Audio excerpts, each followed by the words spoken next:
Hello friends, good afternoon, good morning, good evening, जो भी हो सब आप लोग के लिए।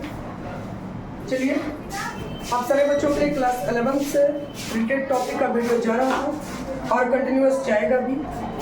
आज से आप लोग के लिए, आप लोग के जूनियर्स के लिए भी वीडियो का सिस्टम मैं जारी करने जा रहा हूँ। क्लास 10th के लिए खास करके बोर्ड एग्जाम आने वाले हैं और बोर्ड एग्जाम के लिए भी उनकी तैयारी अच्छी हो सके, इसके लिए मैं वीडियो फिजिक्स, केमिस्ट्री और मैथ्स तीनों का डालूंगा बारी बारी से। बस 10 से 15 मिनट पर डे निकाल कर वीडियो को पूर्ण रूप में देखिएगा। वीडियो को स्किप करने की कोई रिक्वायरमेंट नहीं होनी चाहिए। अगर आप पूरे बेहतर चाहते हैं कुछ करना, तो आपको पूरे तरीके से सीखना होगा, पूरे वीडियो को देखना होगा, तभी जाकर आप कुछ अच्छा कर पाएंगे, अदरवाइज नहीं। तो मेरा नाम सोनू कुमार और आइए मैं शुरुआत करता हूँ। क्लास 10th के लिए फिजिक्स से मैं स्टार्ट कर रहा हूँ। क्लास 10th का मैं क्या स्टार्ट कर रहा हूँ? फिजिक्स। तो आइए मैं फिजिक्स से स्टार्ट करता हूँ बोर्ड एग्जाम की तैयारी के लिए, प्लस फाउंडेशन भी आपका हो जाएगा यहीं से। यदि आप जेई के लिए तैयारी करना चाहते हो तो फाउंडेशन आपका जेई का हो जाएगा और साथ ही साथ आपका नीट का भी हो जाएगा। तो आप जिस लेवल में तैयारी करना चाहते हैं, यहाँ से आप एक फाउंडेशन तैयार कीजिए। फाउंडेशन करना थोड़ा गलत होगा, प्री फाउंडेशन कर सकते हैं, यानी एक तैयारी करना। यहाँ से हम लोग क्या करेंगे, स्टार्ट करेंगे। मैं स्टार्ट आप लोगों को फिजिक्स से कर रहा हूँ कि आप लोग की फिजिक्स, बच्चों का अक्सर प्रॉब्लम फिजिक्स में ही होता है, चाहे वह किसी भी स्टैंडर्ड के बच्चे हों, क्लास 10th के हों, 9th के हों, 11th के हों, 12th के हों, जेई एस्पायरेंट्स हो या नीट एस्पायरेंट्स हो या फिर यूपीएससी एस्पायरेंट्स हो या सिविल का एस्पायरेंट्स, कुछ भी हो, सभी को परेशानियां कहाँ आती है? फिजिक्स में। तो मेरा पहला प्रयास होगा कि मैं आपको फिजिक्स बारीकी से एक एक करके वीडियो देता जाऊँ और आप सारे लोग इसको देखें। जो क्लास 11th और 12th के मेरे बच्चे हैं वो अपने जूनियर्स को जरूर चैनल प्रमोट कीजिए, उन्हें बताइए कि यहाँ पर फिजिक्स की क्लास भी स्टार्ट की गई है क्लास 10th के लिए और प्री फाउंडेशन के लिए। देखिए, तो मैं फिजिक्स की बात कर रहा हूँ। सबसे पहला नंबर तो मैं फिजिक्स का जो चैप्टर लूँगा, सिलेबस जो आपका है वो ओवरऑल 5 चैप्टर्स में संभवतः बांटा गया है।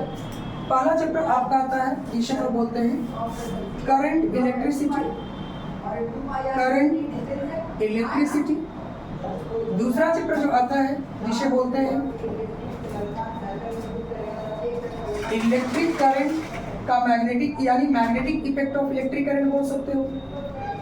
Magnetic effect of electric current आपका आता है, magnetic effect of electric current है। तीसरा जो टॉपिक है आपके पास, उस टॉपिक का नाम आता है, लाइट से रिलेटेड हो जाता है, reflection of light.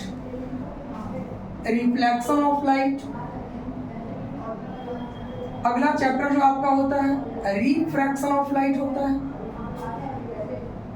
Refraction of light होता है। और पांचवा चैप्टर जो होता है वो आपके पास है human I and colourful world. Human I and colourful world, ठीक है। और एक छठा चैप्टर भी आप लोग को शायद दिया है पढ़ने के लिए, सिलेबस से शायद डिलीटेड है बट फिर भी ये चैप्टर भी है, sources of energy and natural resources कह सकते हो, इसको यहाँ से बोल सकते हो नेचुरल रिसोर्सेस। इसके बारे में भी हम लोग क्या करेंगे, स्टडी करेंगे। तो यहाँ पर आपका जो चैप्टर का शुरुआत होता है, बहुत सारे बच्चे का डिमांड था कि सर आप 10th का कब वीडियो ला रहे हैं, तो मैं पहला चैप्टर यहीं से स्टार्ट कर रहा हूँ, करंट इलेक्ट्रिसिटी से, ठीक है। बस आप बारीकी से केवल इसको समझने का प्रयास कीजिए, कॉपी और पेन निकाल कर बैठ जाए, नोट्स भी बनाते चले, एक शॉर्ट नोट्स विद न्यूमेरिकल्स मैं यहाँ करवाता चलूँगा ताकि आपको कोई परेशानियाँ ना हो। सबसे पहला नंबर वर्ड, एक वर्ड आता है इलेक्ट्रिसिटी। अगर एक्चुअल में देखा जाए तो इलेक्ट्रिसिटी है क्या, तो इलेक्ट्रिसिटी का सीधा सा मतलब आप कह सकते हो स्टडी ऑफ चार्ज है, स्टडी ऑफ चार्ज है। ज़्यादा कुछ दिमाग में नहीं रखोगे। वर्ड्स, एक सिंपल सा वर्ड्स याद रखो, एक सिंपल सा पॉइंट्स याद रखो। स्टडी ऑफ चार्ज पर बात कर रहे हैं। अगर स्टडी ऑफ चार्ज की बात कहा जाए तो सर स्टडी ऑफ चार्ज में कैसे स्टडी करेंगे? इसकी शुरुआती जानकारी जो देने वाले थे अप्रॉक्स 600 BC की मैं बात कर रहा हूँ। एक वर्ड BC में आता है, इसका मतलब क्या होता है? Before Christ. ईसा के जन्म के पूर्व की बात कही जा रही है। कितना जन्म? तो अप्रॉक्स 600 BC की बात कही जा रही है। 600 BC में थेल्स ऑफ मिल्टस नामक दार्शनिक ने सबसे पहला नंबर चार्ज वर्ड को क्या किया था? खोज किया था। डिफाइन नहीं किया था, याद रखोगे। मैं डिफाइन के बारे में बात नहीं कर रहा हूँ। क्या किया था? खोज किया था, डिस्कवर हुआ था। और उन्होंने इसका सबसे पहला नाम रखा था चार्ज का अम्बर, जो ग्रीक वर्ड में आगे चल करके फेमस हुआ था इलेक्ट्रॉन वर्ड से। कौन से वर्ड से? इलेक्ट्रॉन वर्ड से आगे चलकर फेमस हो गया इलेक्ट्रॉन वर्ड। अब इस इलेक्ट्रॉन वर्ड को थॉमस ब्राउन नामक वैज्ञानिक ने डिफाइन किया सबसे पहले। डिफाइन करने वाला वैज्ञानिक कौन था?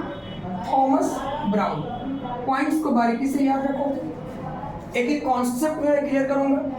थॉमस ब्राउन नामक वैज्ञानिक ने सबसे पहले डिफाइन किया। इन्होंने क्या कहा समझोगे? इन्होंने कहा जब दो सब्सटेंस को आपस में रब करते हैं, two substances are rubbed mutually.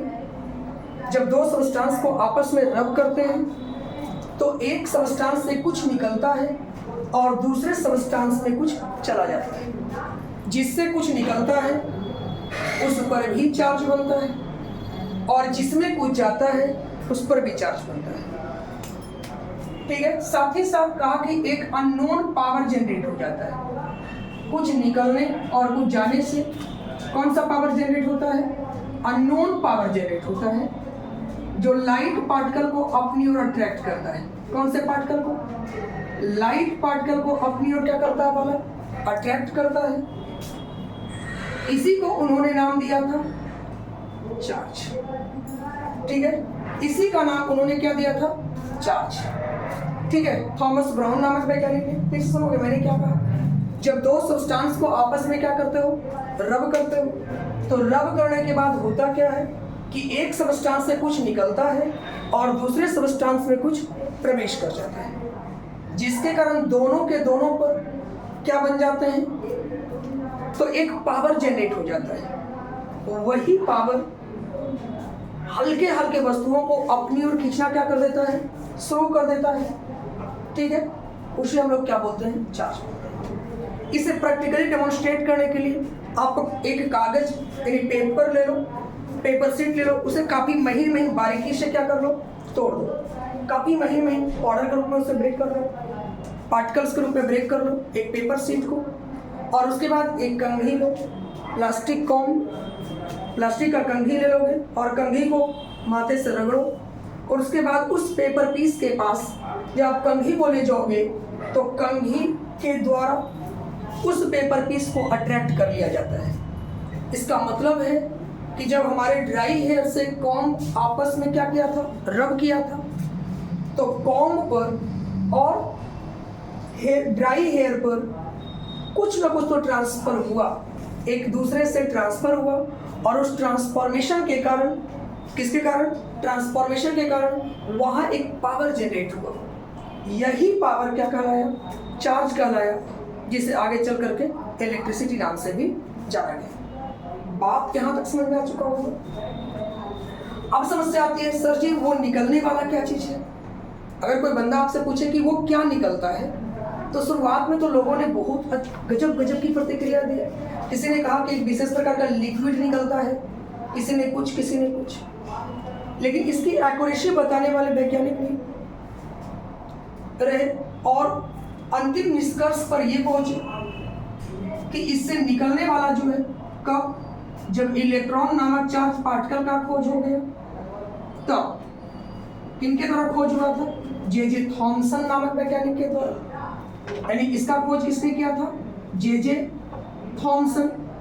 और जे थॉमसन नामक वैज्ञानिक के द्वारा जब इलेक्ट्रॉन का खोज हुआ तब यह जाकर क्लियर हुआ कि जब दो सब्सटेंस को आपस में रब किया जाता है तो किसी एक से इलेक्ट्रॉन निकलता है और दूसरे पर इलेक्ट्रॉन क्या कर जाता है, इंटर कर जाता है। बात समझ में आ रहा है? यानी निकलने वाला जो चार्ज पार्टिकल है वो कौन है, इलेक्ट्रॉन है। एक से इलेक्ट्रॉन निकलेगा और दूसरे में इलेक्ट्रॉन क्या करेगा, इंटर करेगा। बात समझ में आ रहा होगा? एक से इलेक्ट्रॉन निकलेगा और दूसरे में इलेक्ट्रॉन क्या करेगा, इंटर करेगा। यहीं के बाद से आप नाम बता सकते हो वैज्ञानिक का, सी.ए. कूलॉम साहब, और भी वैज्ञानिक लोग आते हैं हमारे पास, जिनमें बेंजामिन फ्रैंकलिन का नाम भी लिया जा सकता है। उन लोगों के योगदान से चार्ज को दो रूपों में बांटा गया। चार्ज को दो रूपों में बांटा गया। इसका दो फॉर्मेट हुआ। एक फॉर्मेट जो चला वो कुछ इस प्रकार से चला, जिसे हम लोग पॉजिटिव चार्ज बोलते हैं, और दूसरे का नाम बोलते हैं कौन सा चार्ज, निगेटिव चार्ज। डन है।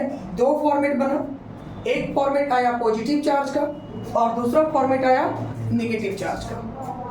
पॉजिटिव चार्ज क्या है, जब इलेक्ट्रॉन निकल जाते हैं, यानी इलेक्ट्रॉन की किसी पर कमी आ जाए, माइनॉरिटी आ जाए, तो उसे हम लोग क्या बोलेंगे, नेगेटिव चार्ज पार्टिकल बोलेंगे।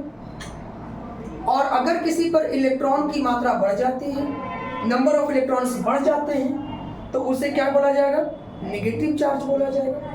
यानी मेजॉरिटी और माइनॉरिटी, बस यही वर्ड्स ध्यान में रखना है। यहाँ पर माइनॉरिटी ऑफ, ये मेन कॉन्सेप्ट आपका बन रहा है, माइनॉरिटी ऑफ इलेक्ट्रॉन्स, और यहाँ पर आपका क्या बन रहा है, majority of electrons. Majority of electrons, electrons का बढ़ जाना और इलेक्ट्रॉन्स का कम जाना। यहाँ पर डिफिशियंसी ऑफ इलेक्ट्रॉन भी आप बोल सकते हो और इसे इफिशियंसी ऑफ इलेक्ट्रॉन बोल सकते हो। यानी इलेक्ट्रॉन की मात्रा बढ़ेगी और घटेगी। इसके ऊपर सारी चीज़ें आपको चार्ज को डिफाइन किया जाएगा दो भागों में, पॉजिटिव चार्ज और नेगेटिव चार्ज। ठीक है, तो आज पहली क्लास, पहले लेक्चर मैं यहीं तक दे रहा हूँ। फिर अगले क्लास में मैं इस पर और भी डिटेल्स में चर्चा करता हूँ। तब तक के लिए आप लोगों से मैं लेता हूँ शुभ विदाई। Thank you.